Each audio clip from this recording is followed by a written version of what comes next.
Okay, so let's get into it, shall we? So the request specifically was detailed tap water review. So I have in a fancy Bacardi glass, a glass of tap water, straight from my tap, delicious Thames water. You can tell this is, I think, a pretty clear glass. You can see my face through it. This is a good screenshot right here, isn't it? Grab that. All right.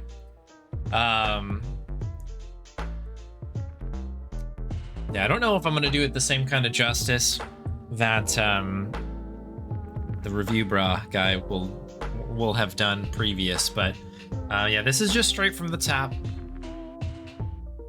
London water, for those that don't know, is notoriously I don't know, there's a lot of minerals and sediment in it.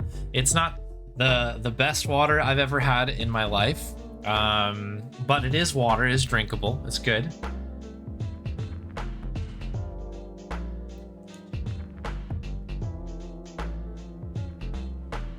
Very drinkable. Very, very drinkable water. You know, it's pretty refreshing. And yeah, I don't know. I guess I'm getting some extra bits and pieces. Maybe it's good for me, maybe it's not. Appears to have all the components, hydrogen, oxygen, in the correct balance. Is definitely in liquid form. Pretty nice, pretty good stuff. Very viscous. But yeah, overall, it tastes like water. It's pretty plain. It's definitely refreshing, but I mean, there's nothing crazy about this. This is not necessarily something I'd go completely seeking out necessarily, unless of course I was extremely thirsty on a hot day. Am I gonna finish it? We'll see. I actually have I have a water bottle full of water here as well, so we've got so much water to get through. Now, the thing is, you know, I've kind of had the water, no scent. It's scentless, effectively. I guess it smells like water, which really is nothing, right?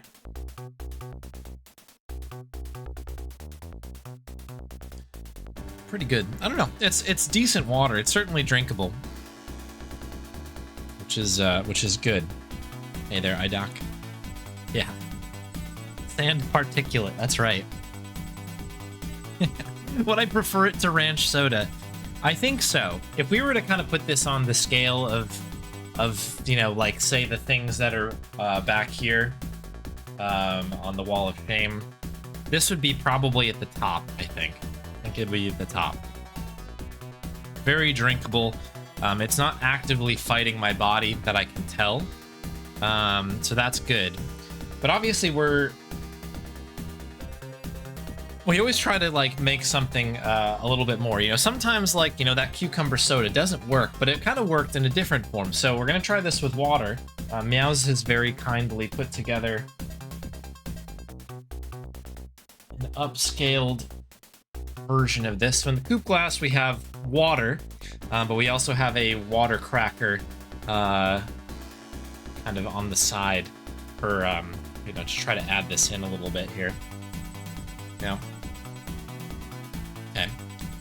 Decidedly not, you know, there's not a lot of strong scent happening here. There's not a lot happening through the nose, but let's try having a sip.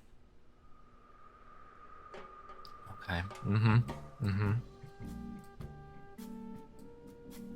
Getting a little bit of the cracker, I guess. You know, there's some sort of, you know, light saltine-esque cracker, water cracker specifically, that I'm getting on the nose. That is, you know, that's present. I don't know if it's necessarily making it changing much on it, but, you know, some mineral notes in the background. It is hard water. That I will say. It is quite, yeah, we're getting the whole bit of it here. Let me have a little bit of this cracker just to see.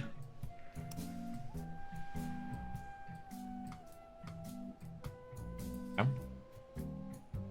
Water cracker. Tastes like cracker. Okay. Bon,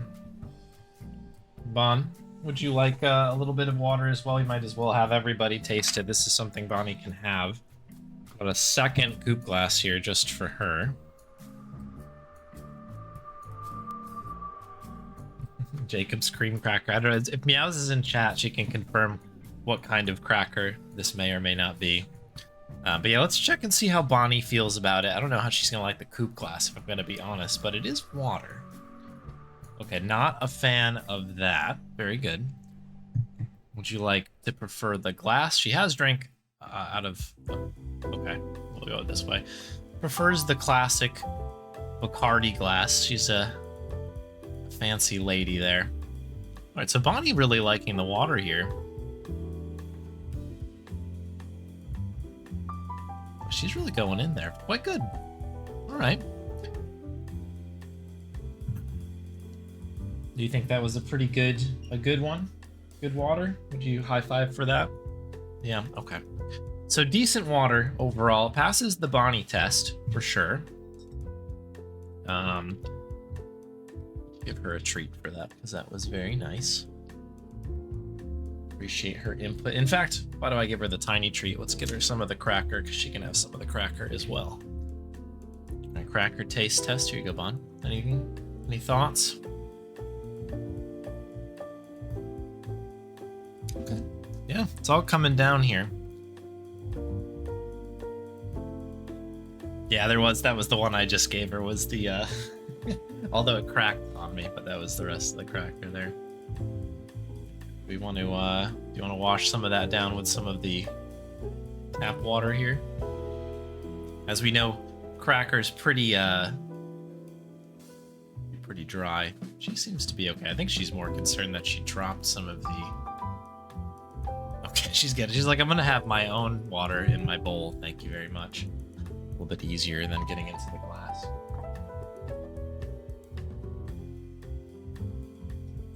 Fair enough. Yeah, so, I mean, overall, what do we think here? A good, I think water, a perfectly good drink. We dressed it up a little bit. The cracker, is a choice. And yeah, that's kind of it, I guess. We'll try it out of the water bottle, I guess, to get the whole trifecta here. Decent. With the Nalgene bottle, the GDQ Nalgene bottle here, it's got a little bit of an extra little plasticky flair to the already minerally taste that I have. So that one's full of all kinds of flavor. But yeah, solid water. Has all the pieces that you look for. Yeah, I think that's about as much as I can say about that. It's certainly refreshing. I'm about as well hydrated as I think I've probably ever been on this channel, which is good. And my body hopefully won't punish me, much like it does with some of these drinks, long after the stream ends. So that is that. Thank you very much for the Redemption Galaxy. I hope that worked out as well as you may have thought it would. Move this over here. Sure, I'll be partaking in some more water a little bit later on. Very good. Water is ideal for hydration. Indeed, I should say. Good microplastics added. It's got, yeah, this has a little bit of everything in it, almost certainly. I will say that it's been a very nice water bottle, though, for as far as water bottles go. Quite pleased. All right. Never had a desire to get a filter pitcher or anything. So we have a pitcher. We have like a Brita filter thing here that I normally drink from. It does take a lot of room in the fridge but it can be worth it, especially when the water's pretty hard as it is out here. But that was a genuine from the tap taste test. Got all the delicious natural braininess that we like. The idea, I guess, is to let it run for a while. You have to kind of let the tap run, and then all the gunk comes out, and then you're like, okay, now I can go in.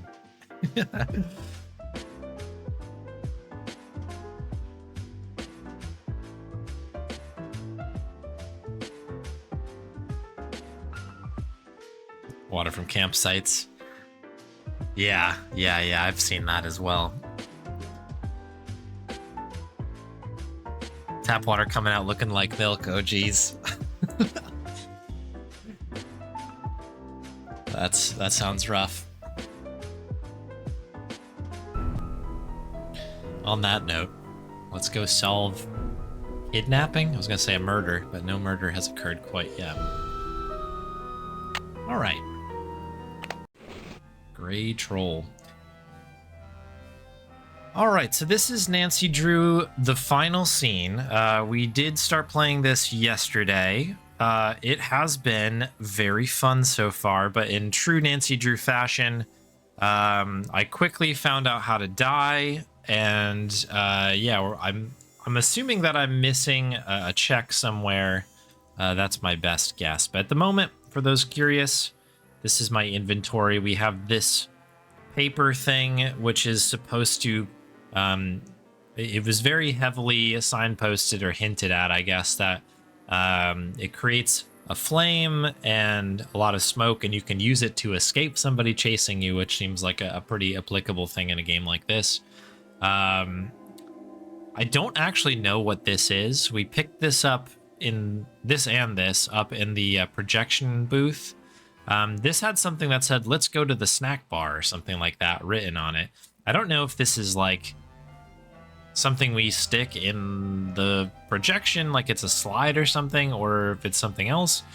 This, I don't know what is this thing either, other than maybe a bulb of some kind. There was no like text or anything. This is obviously a quarter, 25 cents. And we have a yeah, like a magic wand. And this is this is a great character. What's the status? I think your phone's about to ring. Love ya. Yeah, this is an interesting character here. This is like the agent of the lead in this like production that has now been halted. Everybody's a suspect as per usual. So I think our ongoing sort of kind of goals here are to... We need to figure out kind of like how to pick up this gear thing, which has fallen over the edge of one of the upper decks in the theater. I don't know if it's like a red herring that I actually don't pick it up and I have to get a different one, or if there's a way to sort of like scoop it up or knock it over or something. I don't know. I have not been able to sort of figure that out yet. I believe if we can get that gear or something similar to it, we can solve an additional puzzle in the basement, which is inside this little box. If we put this gear in there, it appears that something will open. So those, I think, are tied together. Is there anything else? This like little punch-in is like very interesting to me. I don't know why this is even here. It doesn't appear like I can utilize anything with this.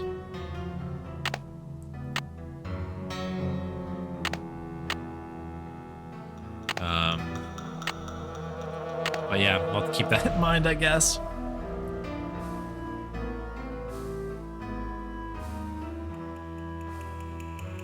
This is kind of an interesting thing too. There's like a couple little pieces in here that don't seem to be interactable at all, but obviously we've got a little her mug.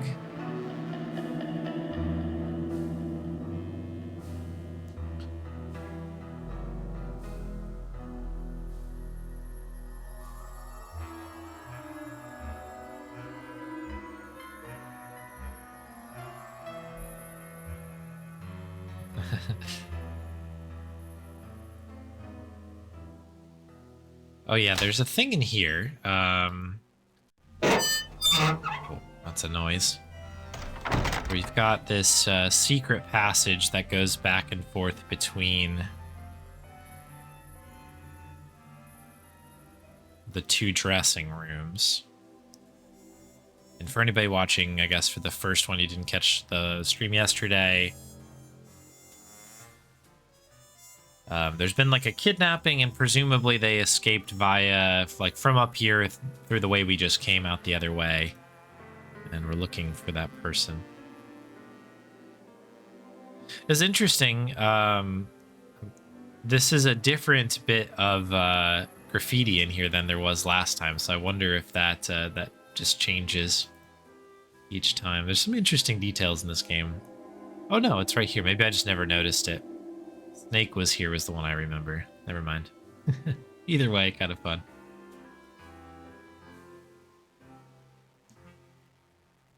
Hey, Terravan. Yeah, a little bit of Pugsy. I love a little bit of Pugsy.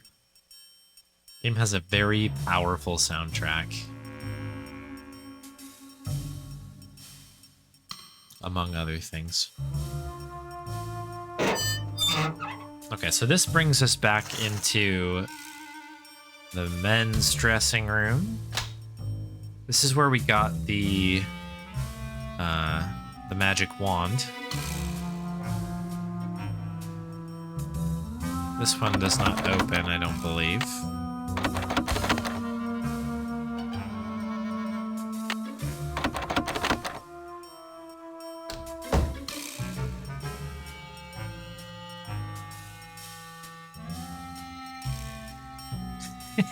That's the gold standard. It's locked. Oh yeah, this is. We also need a key for this room. For this drawer specifically. It's locked. It's locked. It's locked. Not that any of these should open it, but like, I don't know. It's locked. Yeah, that's an ongoing thing. That's our other kind of thing, is to figure that out. Now, there's a key-making machine in a different room in this place, but it's out of order, and there's not really a clear, or I don't have a clear understanding currently of how to fix it. It's been alluded to that it's not that broken. It should be fixable.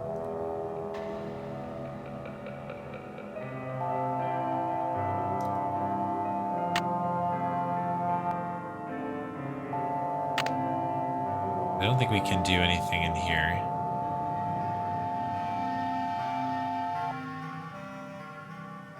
Yeah, killed by video games, yeah.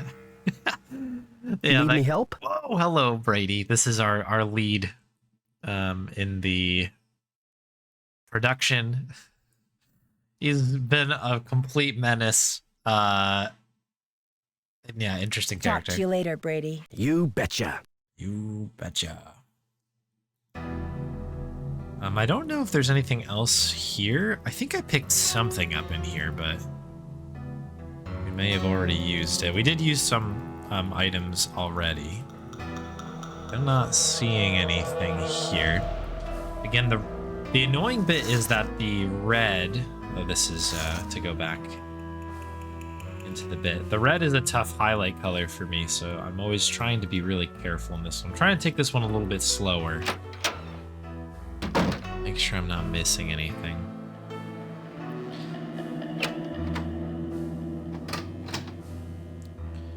There are a lot of doors here, so it's like very plausible that I like miss a thing.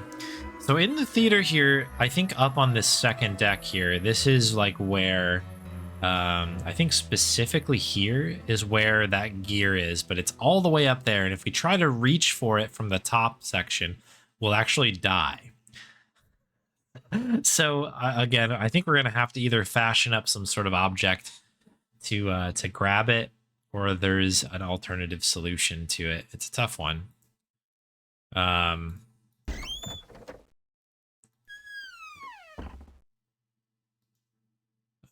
Okay. So you can investigate all of these things here, but there doesn't appear to be anything that's like mega useful in them. This gets us into the theater.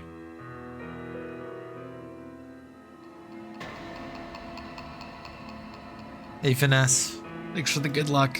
I think we're going to need it here. This has been a tough one, this game, so far.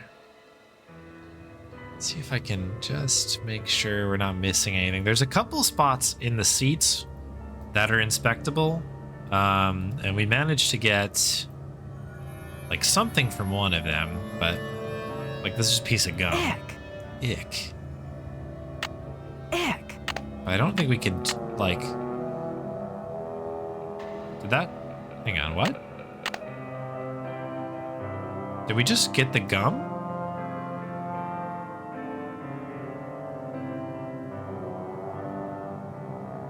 Oh, it's on the edge. Okay. So this maybe... What the heck?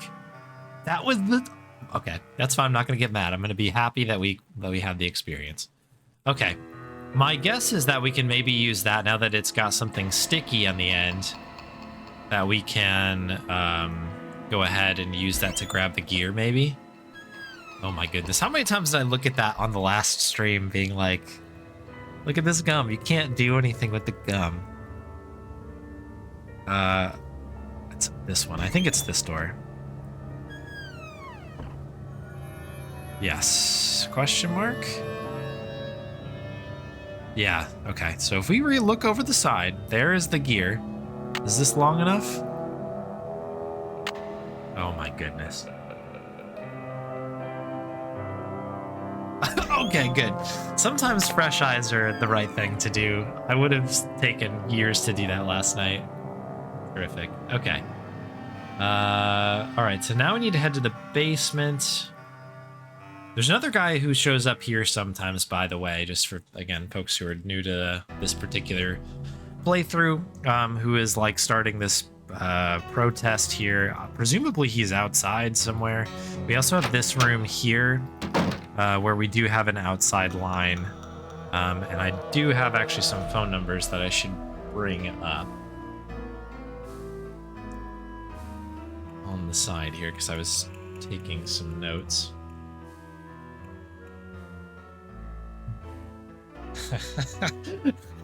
Hang on, I have to put this image up really quick.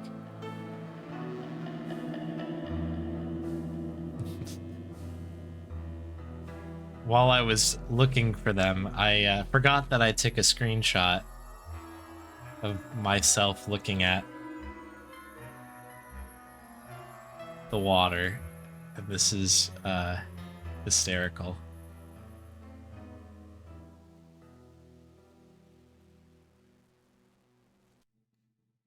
That's amazing. Anyway.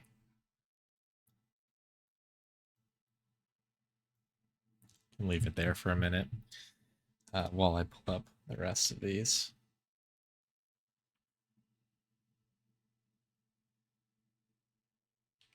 Okay, those are ready to go. Okay, we don't need to call anybody right now, but it's something that we can do.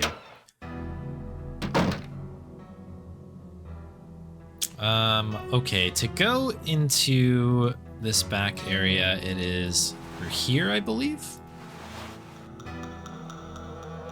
Maybe not, but we'll be able to go through this for sure.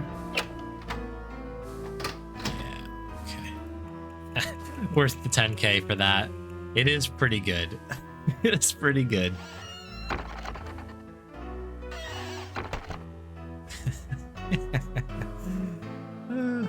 Okay, so then over here,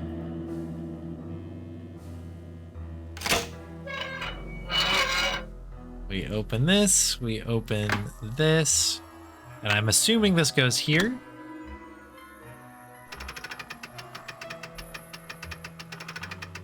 Okay, a key and a paper. Oh my goodness, here we go. Dear Mr. Houdini, congratulations on your latest unbelievable feat. Never have I seen the crowd at the Royal Palladium so enthralled by a performer? Stupendous. Honestly, I was assured that the quote watery grave was inescapable, even for a master such as yourself. Really, if I'd had any notion of risking my money, I might not have offered so grandiose an award. After all, what man is made of money? Isn't that right, Mr. Houdini? My point is, well, I must admit the cash flow is a little tight at the moment. More specifically, I do not have the 50 grand available to give you at this time. The theater is young, but bound for glory. I'm sure you'll agree. My bank account is still recovering from the building expenses. I'm sure you understand, sir. Oh, no. Or I should say, however, this letter is an announcement of a golden opportunity, Mr. Houdini, not one of gloomy regret. In lieu of cash, and in accordance to my lawyer's counsel, I am prepared to offer you a reward far more valuable than cash. I would like to make you my business partner by transferring you 50% ownership of the Royal Palladium Theater into your name. Just think of it. Together we could make the theater the foremost venue in the world for magic. Stupendous. Certainly a man as brilliant and worldly as yourself will recognize this as an irresistible offer and realize that there's no need to squabble over petty details of your reward or invite the press to make a mountain out of a molehill in this affair. Please sign below and return this document to me if you agree to proceed with the transfer of 50% ownership in the theater into your name. In so doing, you will also be agreeing not to sue me or publicly defame my name. A detailed contract will follow. Stupendous! I'm looking forward to a mutually rewarding relationship. And he did sign it according to this. Interesting. That's a lot of money. Yeah, 1925 money. Geez, almost $1 million. Perfect image if I start running Kevin Costner's Waterworld. It's coming, by the way. That is on the wheel, as you all may know, a couple times over. So at some point I will get to that one. All right. Stupendous. All right, well, that's an interesting discovery. The key. Does the key go to perhaps the desk, I guess, that we haven't been able to solve? That's my guess. Capital in multiple senses, indeed. That is very true. Turn around. Okay. I think we need to go this way. Yes, men's dressing room. We'll try over here first. One, it's close, and two, we need to get in there. Need any help? Whoa, my goodness. Talk to you later, Brady. Don't be a stranger. Jump scare. Where is this thing? There it is. Hey there, Santa. Welcome. All right, is the key gonna work? It's locked. It's locked. Okay. It's locked. The key doesn't work It's there, locked. huh? Okay, well that's a bummer, huh?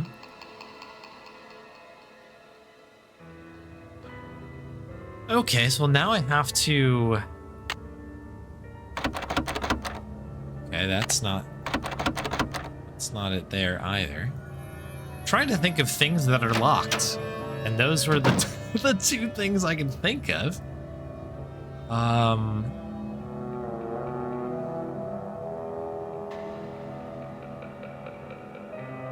There's nothing down here, I don't think. I'm gonna double check.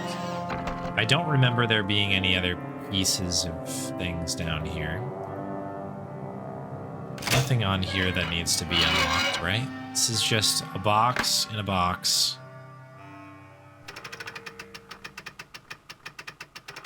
With a paper, right? And this is just the paper.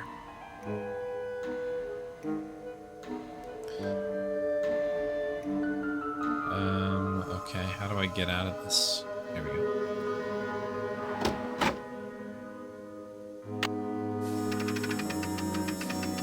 Okay, yeah, this I think has given us its spoils now.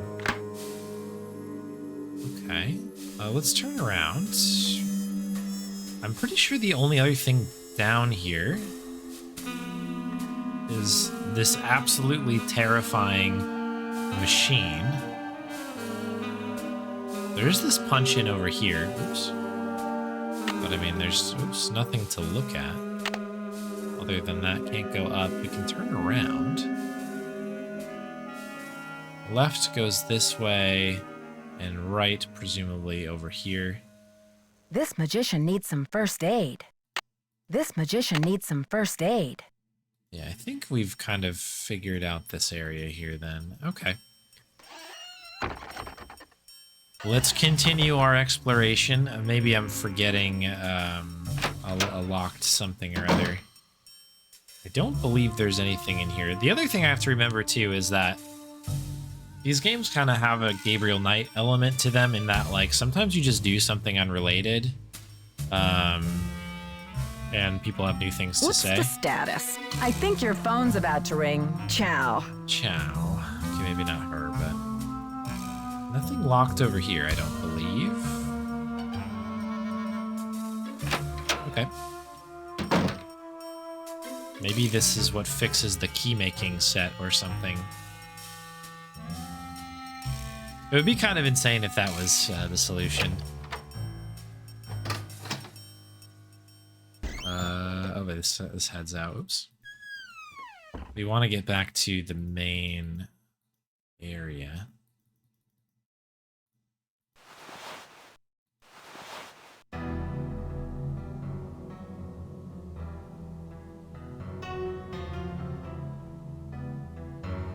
Oh, yeah, this guy's back now.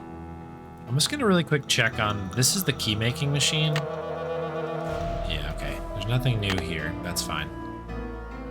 Doesn't appear it to be, at least. Alright, let's talk to this guy. How goes the search?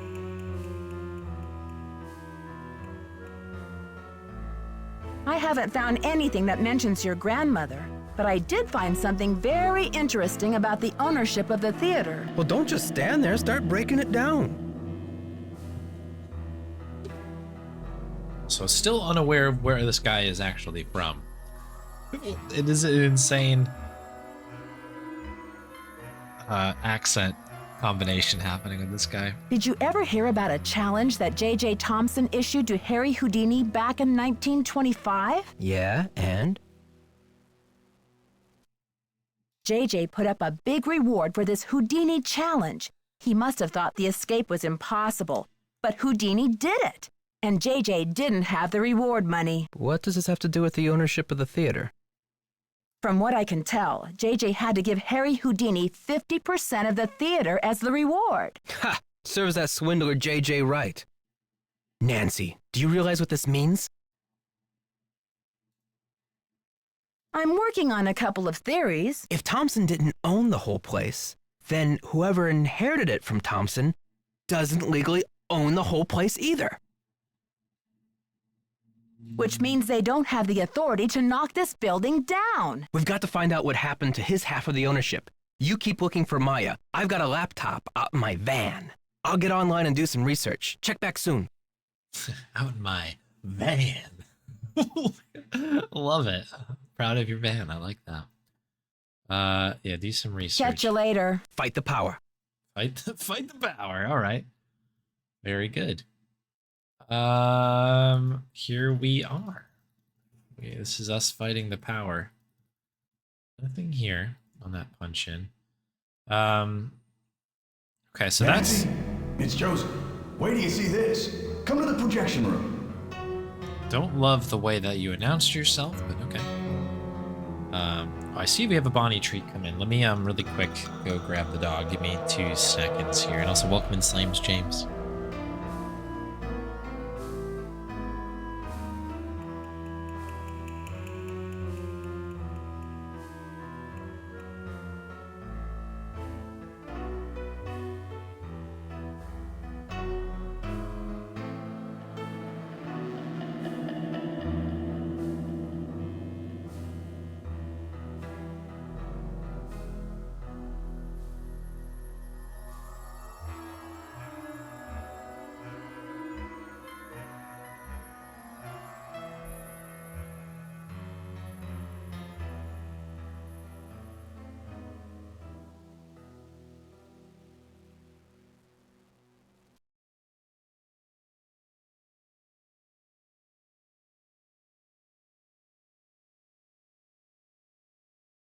All right. Bonnie is in the room. She went to go get that water and then went to bed. Fair enough. We've got a treat coming in from Osaku, so we got to, get that over to Bon. So there we go. Thank you very much, Osaku.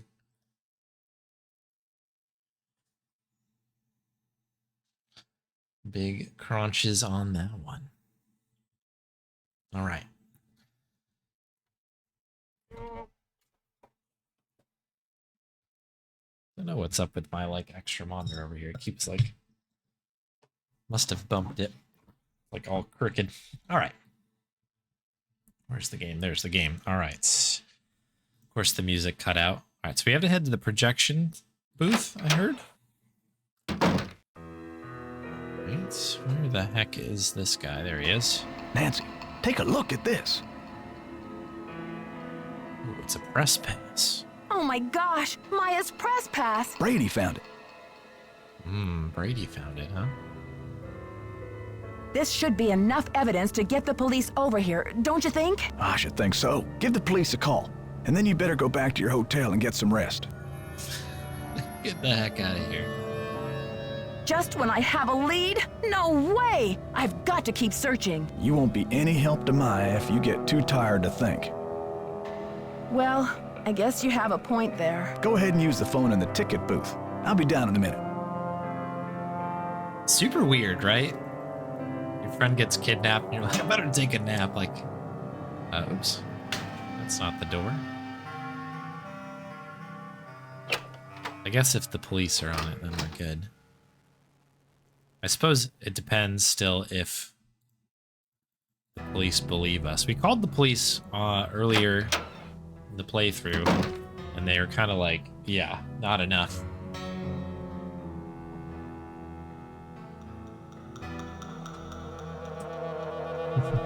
Back to bed for Bon. All right, police department.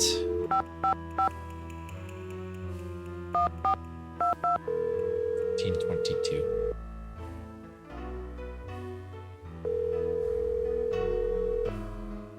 St. Louis Police Department. Missing persons unit, please. Please hold. Missing persons, this is Ramsey. Hi, Sergeant Ramsey. This is Nancy Drew. I spoke to you earlier today about the disappearance of my friend, Maya Wen. Hello, Miss Drew. You're calling to tell me that you found your friend, I hope. I wish that were true, sir. No, she's still missing. I'm calling to report that I have the evidence you asked for. What did you find? Someone else here at the theater found Maya's press pass. It was clipped to her shirt when she went into the dressing room. It must have been torn off when she was kidnapped. Or it fell off. Or she just tossed it. Maya is very serious about her work, Sergeant Ramsey. She never goes anywhere without that pass, and she would not willingly leave it behind. Is the pass damaged in any way? No. Was anything disturbed in the area where it was found? I don't know. I'm not the one who found it. Okay, well, thanks for checking in, Miss Drew. If Maya hasn't turned up by tomorrow, we'll definitely be out to investigate. Someone will take a look at the press pass then. But you said that if I found evidence, you'd investigate the theater today. I'm sorry, Miss Drew, but we can't go chasing after every kid who decides to take a leave of absence. The vast majority of missing juveniles disappear of their own accord, and they reappear when they're good and ready. You have to believe me. Maya would never play this kind of game. Nicholas Falcone said he thinks somebody is using her to make a statement. Nicholas Falcone? Is he involved in this? Are you involved with him? Haddett is demonstrating against the demolition in front of the theater. Nicholas has set up shop in the lobby. I've spoken to him. I'm not involved with him. Are you aware of the allegations against Mr. Falcone's character, Miss Drew? Allegations? Nick Falcone operates according to his own rules. He'll do just about anything to save a theater, and he's not afraid to use extreme tactics. What kind of extreme tactics? You name it. Vandalism, sabotage, chaining himself to demolition machinery. Is that right? And last year there was a situation over in Nashville. Just when the oldest theater in the city is about to be torn down, and mind you, Haddett is there in full force, a girl goes missing. So happens she's the daughter of the demolition boss. They go crazy looking for her. There's a call, just like the one you described. Anyway, to make a long story short, the demolition is called off, and 3 weeks later the girl is seen snuggling up to Falcone in a Memphis coffee shop. Are you suggesting Nicholas is staging this thing? I'm just saying that there's more to situations like these than meets the eye. Nick Falcone is a real operator and he likes to humiliate the police. I'm not going to jump on the bandwagon here with this whole Royal Palladium thing and let him make my unit look like a bunch of chumps. I see. So you aren't going to have any credit with us if you join ranks with him. Does he have a criminal record? Oh, minor stuff. Disorderly conduct, trespassing, yada yada yada. But Nick Falcone can slime his way out of a sticky situation like no one I've ever seen. Unfortunately, there's no jail sentence for being a royal pain in the neck. There are no good citizenship awards for it either. Look, I know you're worried, but for now, there's nothing we can do. And there's nothing you can do either. Why don't you go home and get some rest? I'm sure you've had a long day. Well, this has been very informative, Sergeant Ramsey. I'll talk to you tomorrow. Good night, Miss Drew. Yeah, Dragnet, yeah. Got this like kind of Chicago cop thing. I heard the whole thing, Nancy. Ow. Go get some sleep. I'll keep an eye on things till morning. Day 2.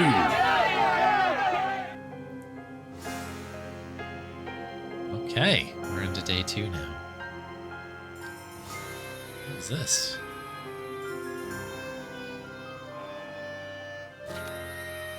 Deepest sympathy. Planning a funeral is such a dreadful pain. Wouldn't you rather just stop the demolition? Oh, okay. We're playing some games now.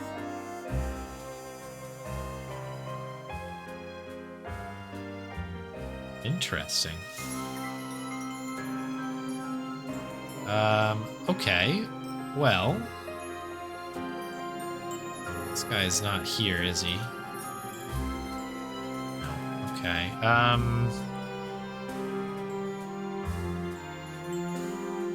I guess the question now is where to go first. Sorry, I'm being very indecisive here while I kind of look around. That's still out of order. I guess we'll go up to the projection booth first. Oh, wait, what?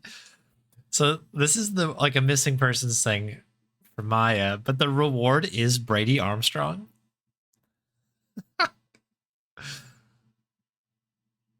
Okay. Interesting. Alright, is our buddy over here? I'm sorry you had to see that wreath, Nancy.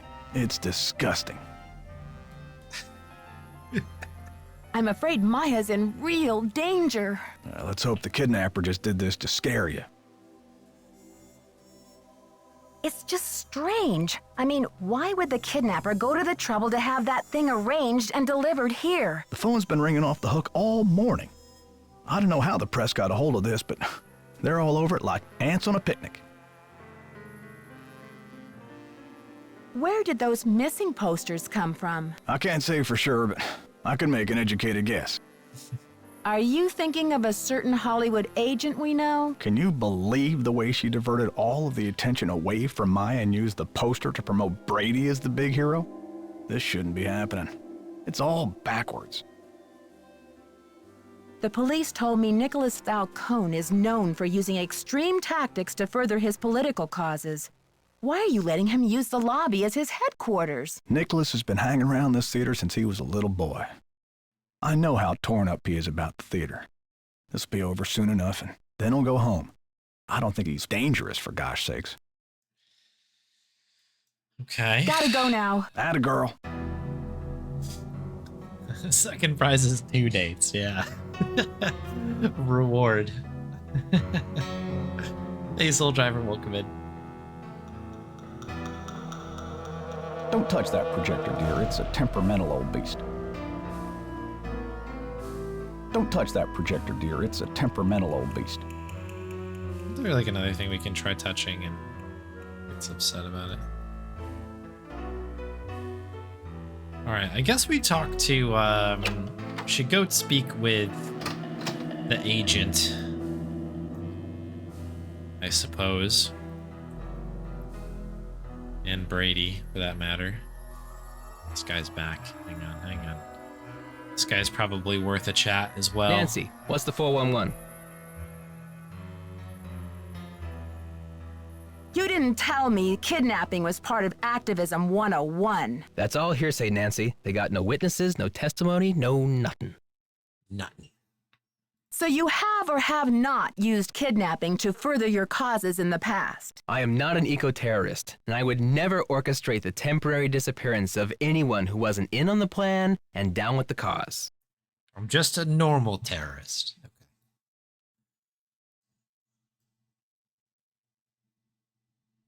Maybe you'd better think about being in on the law and down with the truth, Nicholas. All right, Officer Nancy, chill out, will ya? I'm on your side.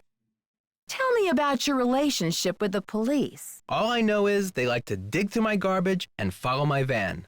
Does this face say America's Most Wanted to you? America's Most Wanted.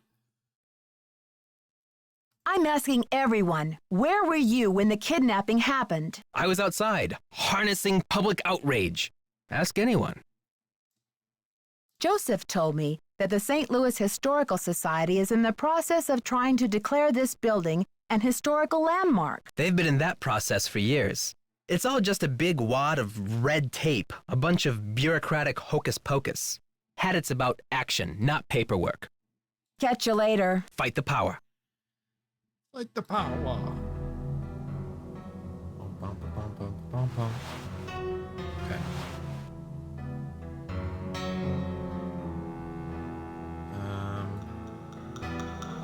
So we want to head backstage, I guess. I guess the best thing we can do is talk to everybody, right?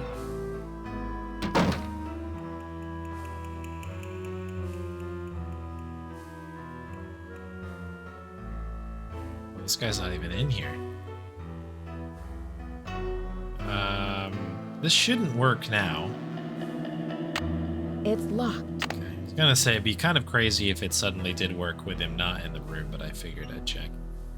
Okay, no worries.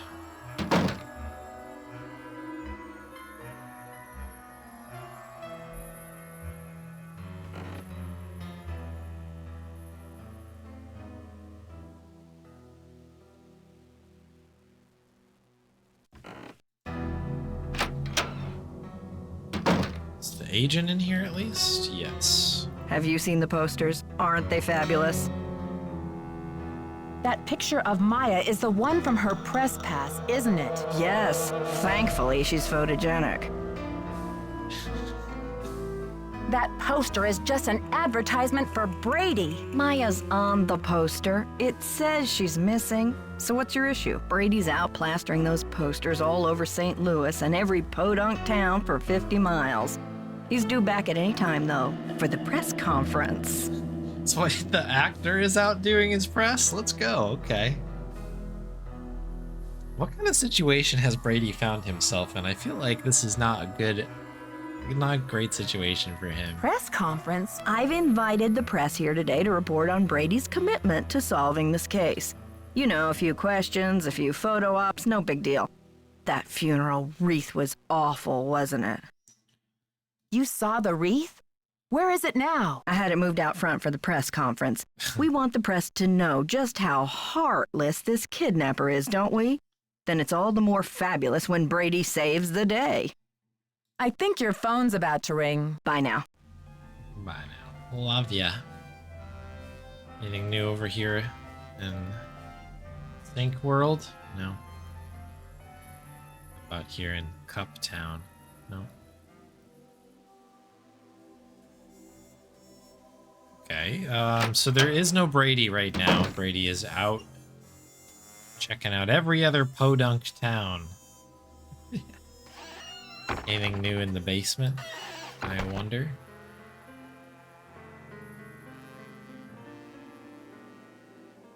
This magician needs some first aid. Doesn't look like it.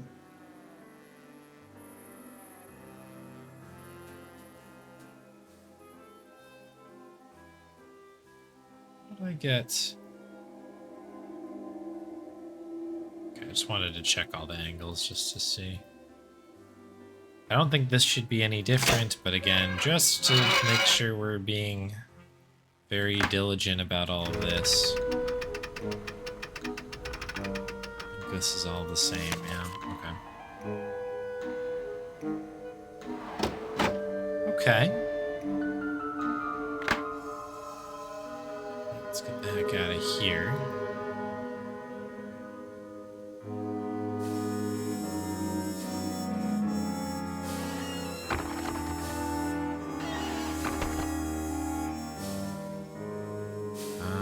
Okay. Guess we'll start over here. Asylum. No, I'd never played that or Scratches. I'm not familiar with either of them. What else down here, right? We picked, I think, maybe the quarter up in here previously. Oh. Turn around, leave. Okay, cool. Very good. I will have to give it a look. For sure.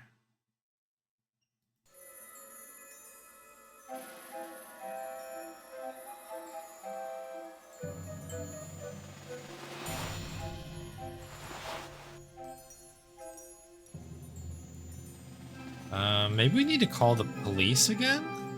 This guy's back. I got the number. I left it in the ticket booth. This woman isn't a Houdini herself. She's the widow of one of Houdini's cousins. But it couldn't hurt to give her a call. I'll get right on that. Okay. Well, that was convenient. I think there's a couple updates actually to the wheel pool, by the way. I'll need to add in, so I'll get that one after the stream is over. Alright, let's see. 10. Alright, so this is 813 555 3247. Okay. Florida.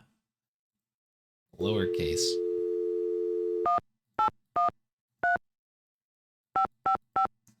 Three, 2, 4, 7.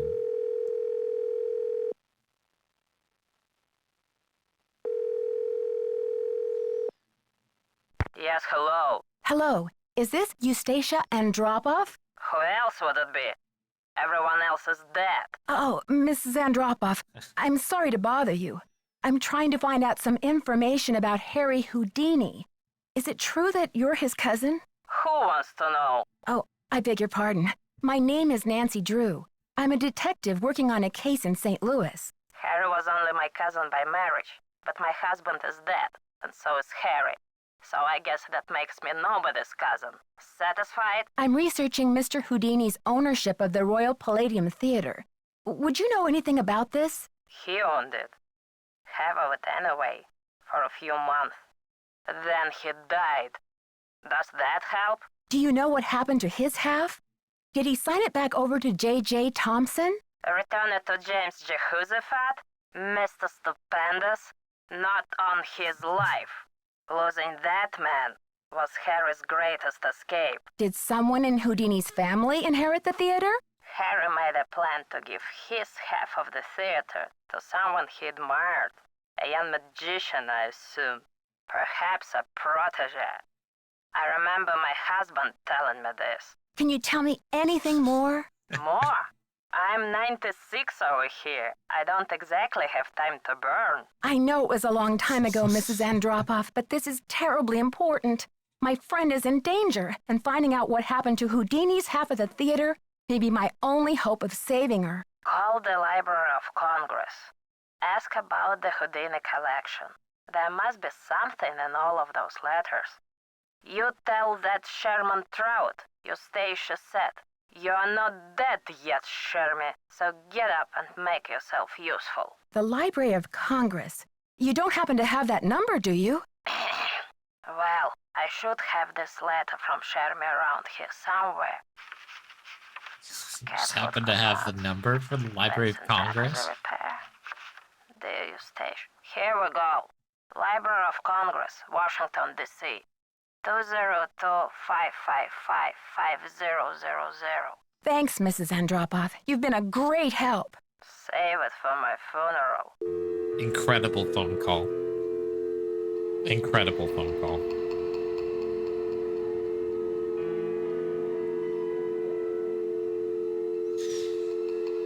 And yeah, that I as soon as she started kind of like giving the like absurd sass, I was like, oh, that's right. That was part of Ghost Dogs. Oh wow, what a treat that was. Okay, well, let's call up the rest of this. Oh, I forgot to dial out.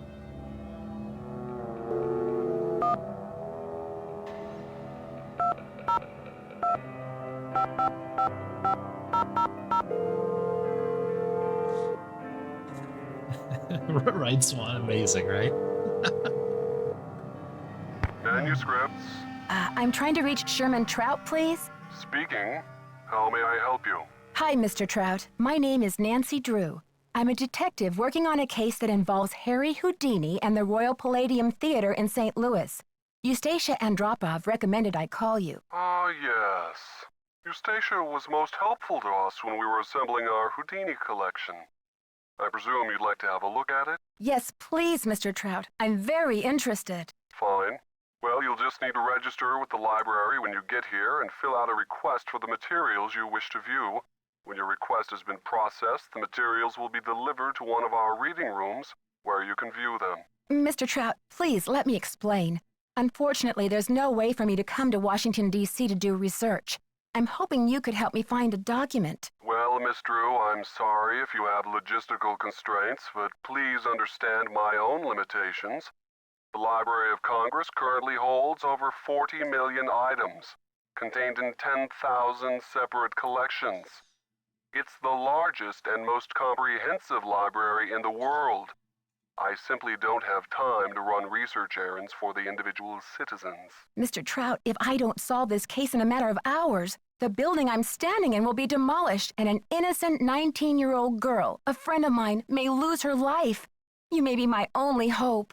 Why is your friend in danger? She was kidnapped by someone desperate to save this building from demolition. And what can you possibly be hoping to find in the Houdini collection that would help matters? Mr. Houdini was part owner of the theater, and I'm trying to find out who inherited his half or what became of it when he died. I'm hoping Houdini might have discussed it somewhere in his personal documents. If I can prove that the current owner is not legally the full owner, then maybe I can get the demolition stopped and save Maya. I see. Well, this sounds urgent. Thank I you. suppose I can take a look. That would be such a help, Mr. Trout. If you find anything, could you overnight it to me at the Royal Palladium? Well, I certainly can't send you the document itself. It's a historical artifact now.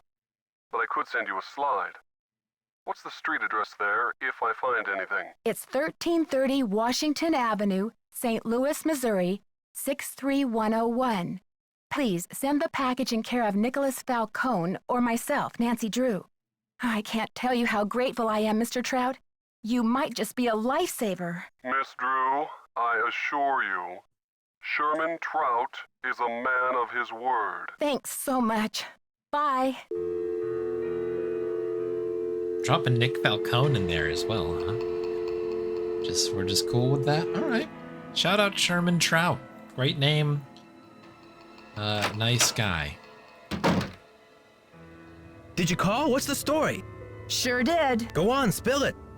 She didn't know much, but she gave me the number of this guy at the Library of Congress who has access to the archives of Houdini's letters. And what did they say? Sherman Trout is on our side.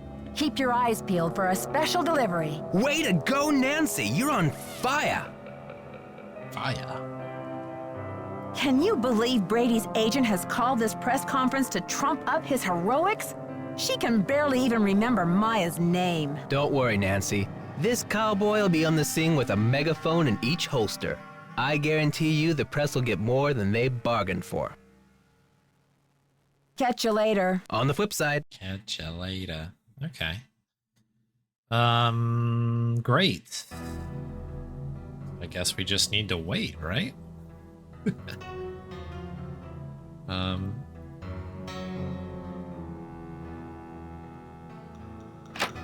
check on this guy, I guess. Any signs of Maya? Gotta go now. Don't let the turkeys get you down. Forgot about the turkeys. Of course. But of course, the turkeys.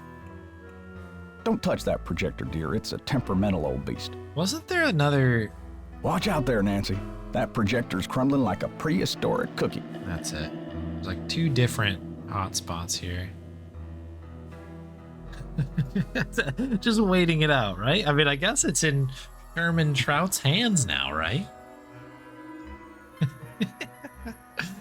I mean, what are we gonna do here? You know, we just gotta wait it out. This is a bulb, right? I'm not crazy. I think that's a bulb. That's what we picked up out of this thing.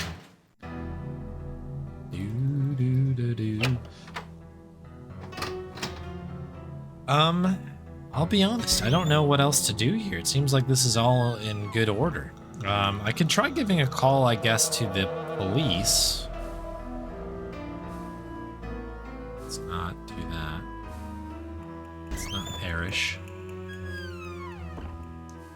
Give it a shot.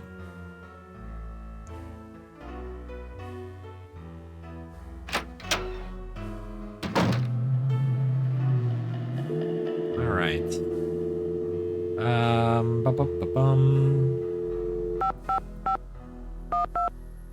Oops. Wrong order, those numbers.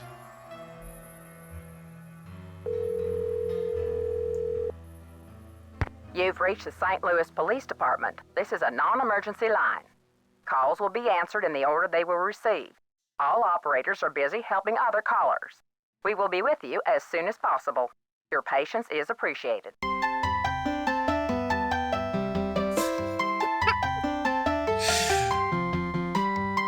Amazing.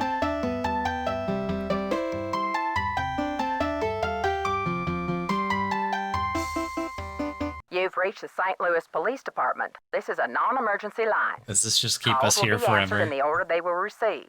All operators are busy helping other callers. We will be with you as soon as possible. Your patience is appreciated.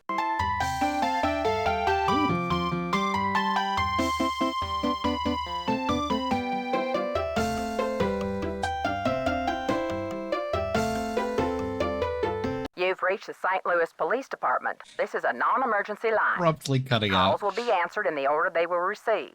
All operators are busy helping other callers. We will be with you as soon as possible. Your patience is appreciated. A red knot's an actual species of shorebird. Oh, very interesting. That's cool. It is out of place without knowing that. This is going hard for hold music. You've reached the St. Louis Police It's the Department. second half This is that's a really non-emergency this line. next one that's about to hit Calls will is the be good, answered in the the good order they part. will receive. All operators are busy helping other callers. We will be with you as soon as possible. Your patience is appreciated. Thank you. Yeah, right there.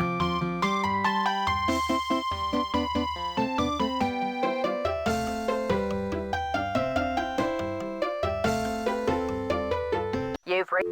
Okay, I'm assuming that knows nowhere, but good tunes for sure.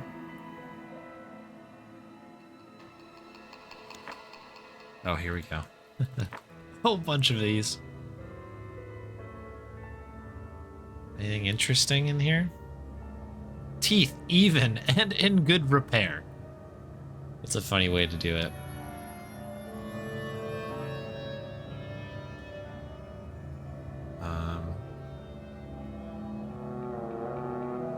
Birthmark on right ankle. How did they know that? Teeth, yes.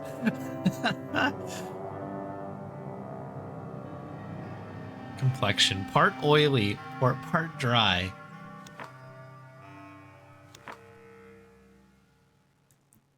Originally from River Heights, is a sophomore at Wash U, right? Wash U.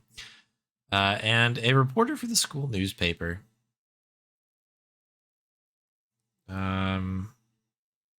It's possible that she's been kidnapped. Please, if you know anything, contact one of the following. Okay, so the sergeant's on there, and then also Simone. National Find Maya campaign. Very good. For information leading to Maya's safe return, Brady Armstrong is offering signed posters of his new movie, Vanishing Destiny, whose national premiere has been postponed due to this unfortunate turn of events at the Royal Palladium. Incredible. Okay.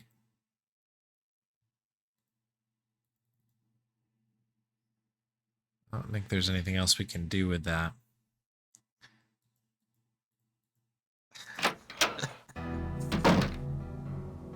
Hola. Catch you later. On the flip side. Hola.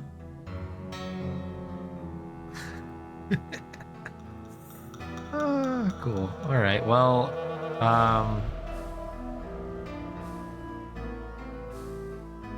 yeah, I guess we just gotta sit it out, right? We've gotta let the law take the wheel here.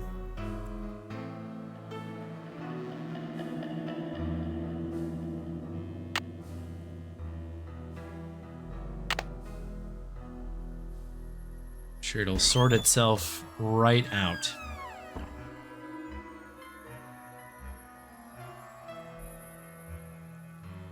Anything else interesting? I always think that this part here is kind of, can I turn around?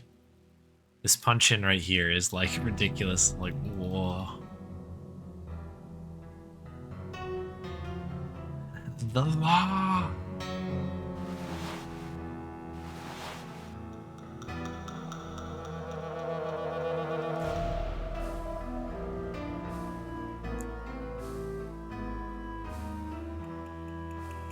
We're honored to follow his footsteps.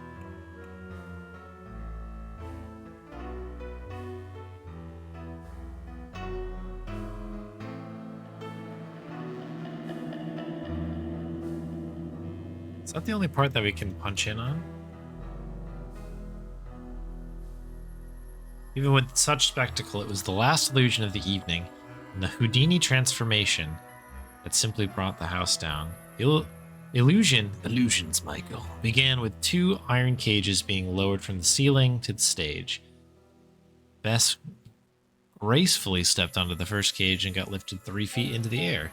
The stagehands covered her with a cage-length curtain.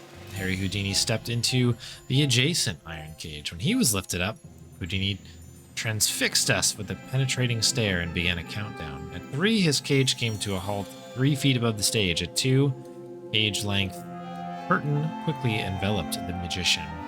But it was not Houdini's voice who shouted 1. In less than a heartbeat after it was dropped, the curtain was instantly lifted, revealing Bess Houdini, standing where her husband had been but a moment before, presumably. Interesting. Okay. I guess, speaking of Bess, should we give Bess a call? Get caught up on all the dealings, all the recent dealings?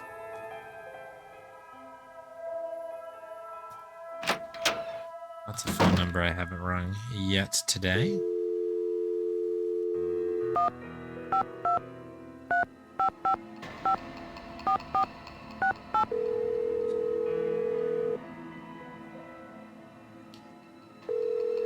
Illusions, Michael. Hello. Bess? And George, too. What's new, Nancy? When I spoke to the police about Maya's press pass, they said that Nicholas is known for using extreme tactics, and that he might even have been involved in a staged kidnapping last year in Nashville. You don't think Maya could be mixed up with him somehow, do you? No way. Maya expresses her politics by writing about them. You know, the pen is mightier than the sword. She and Nicholas Falcone don't even speak the same language. I think you're right, George. But Sergeant Ramsey said I wouldn't have any credit with the police if I joined forces with Nicholas. Who said anything about joining forces? After all, he's still a prime suspect. But that doesn't mean he's not a valuable source of information when it comes to the theater. She's right, Nancy. As long as he continues to shoot off his mouth, you want to be around to take notes. I think Simone Mueller would do just about anything for publicity. You know what they say? There's no such thing as bad publicity. Even for a kidnapping? It's like Hollywood has taken over her brain. I'm practically in tears over Maya, and she's trying to dream up a stage name for me. A stage name? Not just any stage name either. Would you believe Fancy Jackson? Ooh, Nancy, that's kind of disco. I bet she could pull it off. This is serious, you guys. Do you really think she would kidnap Maya just so Fancy Brady Jackson. could pretend to save her? In her line of work, Nancy, anything's possible. Simone has called a press conference. I'd like to hear what's being said, but I get the feeling I'm not welcome. Bess, are you thinking what I'm thinking? Here's what I'm thinking. When has the lack of an invitation ever stopped Nancy Drew before? Is that what you're thinking? Bingo! So you think I should just barge right in? Better yet, why not just listen in? That way you know things that Simone and the others don't know you know. You know? Bess has a few rocks in her mouth. But she's right. And besides, there's another good reason to keep a low profile. I know what you're thinking, George. When the cats are away, the detective mouse will snoop. Ah, you have a point there, ladies. This might be my only chance to get some, Insight? yes, some insight into the lives of my suspects. Good idea. We're full of them. Right, Bess? Chock full. Bursting at the seams. We're practically ideaphoric. Amazing. I just realized I'm wearing a St. Louis t-shirt right now, randomly. That was not planned. I just, like, in the middle of that phone call, I was like, oh, how about that? When I arrived at the theater this morning, someone had delivered a funeral wreath. What? Isn't that creepy? You don't know who it was from? It was from the kidnapper, I assume. The note said something like, wouldn't you rather stop the demolition than plan a funeral?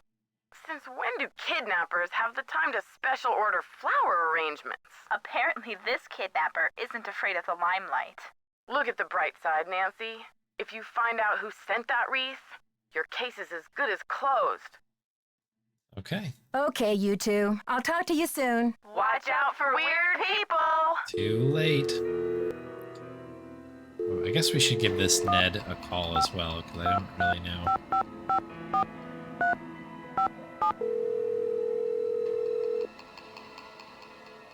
Last time we got put to voicemail.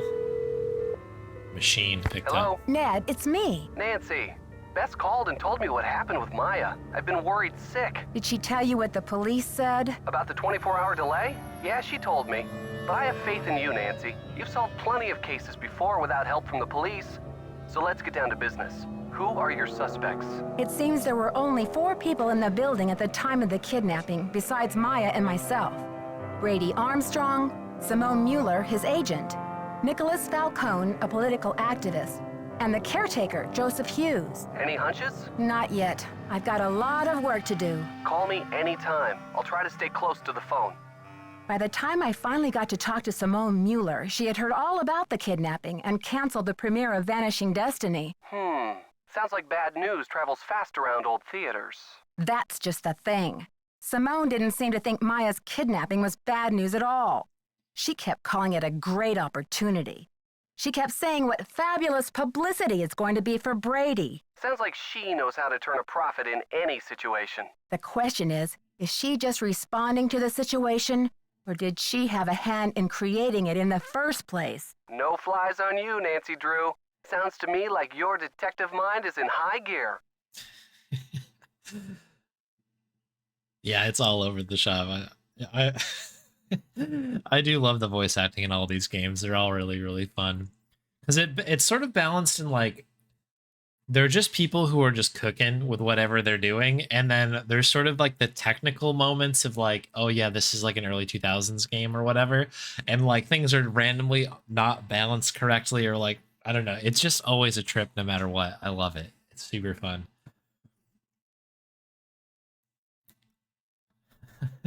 Houdini show with the water tank. Yeah, there it is. Nothing up my sleeve.